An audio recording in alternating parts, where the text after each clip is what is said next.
Hi, I'm Sonia Gavankar. Critical facilities, head-ends, hubs, data, or other telecom centers are the heart of a cable telecommunications operation. They house Qams, switches, routers, optical transmitters, and servers, all of which are complex pieces of equipment. If any service originated or transmitted from one of these locations fails, tens to hundreds of thousands of customers can be affected, and a significant amount of revenue can be lost. In this installment of Best Practices, Tom Gorman, industry veteran, former SCTE chairman, and founder-president of Optical LLC, explains the basics of a top-notch maintenance plan for critical facilities that will keep them running smoothly. This installment is brought to you by TVC. Ready? Here goes. Step 1. Check the building's exterior. The goal is to maintain the building free of exterior defects that could allow outside elements to become inside elements. Technicians should look for signs of deterioration, such as crumbling brick and mortar. Are there locations where animals are trying to get inside? Are there areas on the roof where a leak might occur or where standing water is pooling? This latter issue places a heavy weight on the roof and could weaken it. Fenced-in yards should be kept free of weeds, old cable reels, and rusting vehicles. Whether the facility is inside an office building or a standalone cinder block tower site, it should never double as a storage area where flammable materials such as boxes and paper files are kept. Step 2. Keep it cool. Telecom facilities generate a lot of heat. Powerful cooling and air movement are necessary to keep everything operating properly. Implementing a few simple tactics can go a long way towards managing airflow. A few tips. There should be 3 feet of space between racks and appropriate separation between the components on them. Aisles should be kept open, clear, and free of test equipment. While doors on racks may be aesthetically pleasing, they actually inhibit the airflow. All of this is important because if a critical facility like a head end loses air conditioning, it only takes a short time before heat will cause the equipment to fail. Regular service intervals for HVAC systems will keep temperature and humidity levels optimal at these locations. Step 3. Get to the ground. All receivers need a mechanical ground through the chassis in addition to the power cord. Mechanical ground and electrical ground should be kept separate via hospital-grade outlets installed in the rack. The independent electrical and mechanical grounds should run back to the central load center with a minimum of number 10 gauge wire for the electrical and number 6 gauge for the mechanical.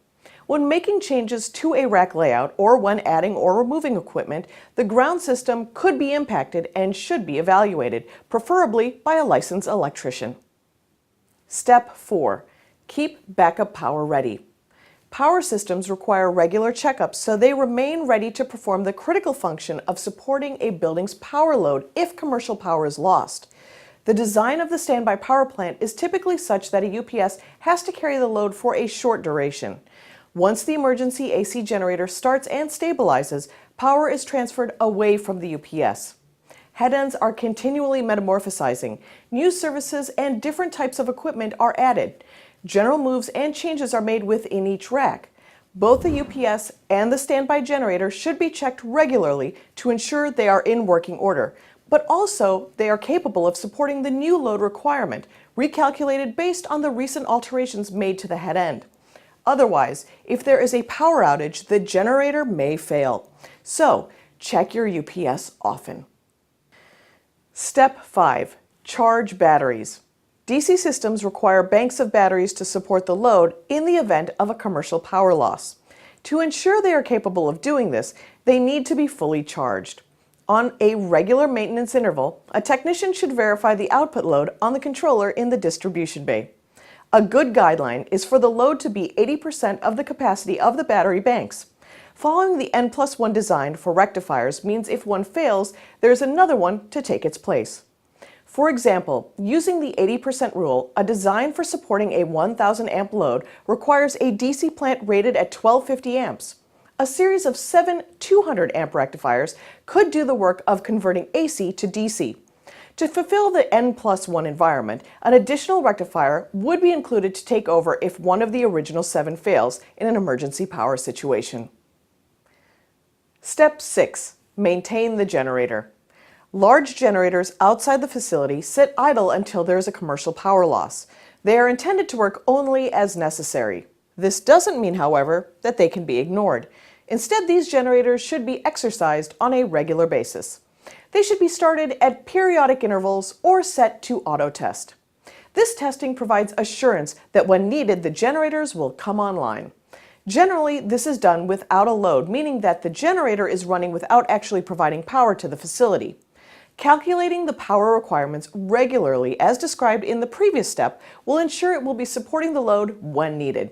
At its basic, a generator is a big engine that requires oil, fuel, and filters. These must be addressed periodically. Airflow is again important. The area around the air intake and exhaust must be kept clear. Step 7. Map out and mark the cabling. Equipment within critical facilities is interconnected with coax, Ethernet, and fiber. These cables run either in channels, overhead cable ladders, or under the flooring. Documenting which cables go where helps to reduce troubleshooting time if it becomes necessary to locate certain endpoints. Color-coding cables according to their purpose can help identify service types and find interconnects within the facility. Step 8. Tighten security. Over the course of a day, many people may come and go at a facility. An activity log should be maintained even if there's an automatic keycard entry system. This document should identify who is at the facility, what time they arrived, what specific work they are performing, the time expected to complete this work, and the time that they left the facility. No work should begin without a ticket approving the work. No one should start working without calling the monitoring NOC to verify no service interruptions. Step 9. Create a restoration plan. A plan for dealing with the aftermath of a disaster will help with triage during a catastrophic occurrence. In areas where tornadoes and hurricanes are prevalent, holding restoration drills can make a critical difference in reducing the time it takes to get back online. As part of the preparation, key pieces of information should be collected and kept on hand. For example, spare parts should be cataloged so they can be easily located. Vendor contact information is important, but so is a description of the relationship with each and an inventory of what will be impacted. This way, they can deliver pod facilities pre-racked with equipment. Fuel needs need to be taken into account. If the generator has to run for days, how will replacement fuel be delivered and from whom? Technicians should be refreshed on how to use test equipment such as OTDRs that isn't regularly used. A good mock disaster drill is based around a specific scenario that would be totally unexpected. The goal is to create a list of items that would be essential to restore services. Where is the test equipment? Is the on-call roster up to date? Is there a notification and escalation plan in place? Addressing these types of things during a drill instead of a real emergency will help ease the impact when the real thing hits. Step 10. Look for single points of failure.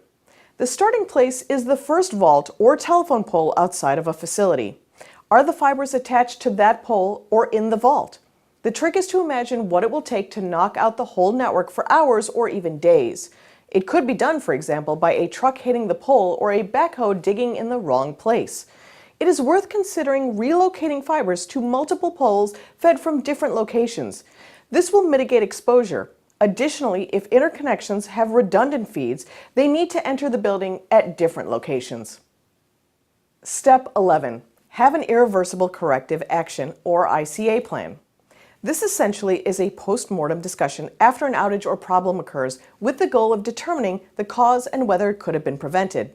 If human error is at fault, steps should be discussed and taken so that the problem will never happen again. This means communicating to the whole company a policy requiring that those steps be followed. A good mantra is to treat every incident as preventable and then put plans in place to prevent it.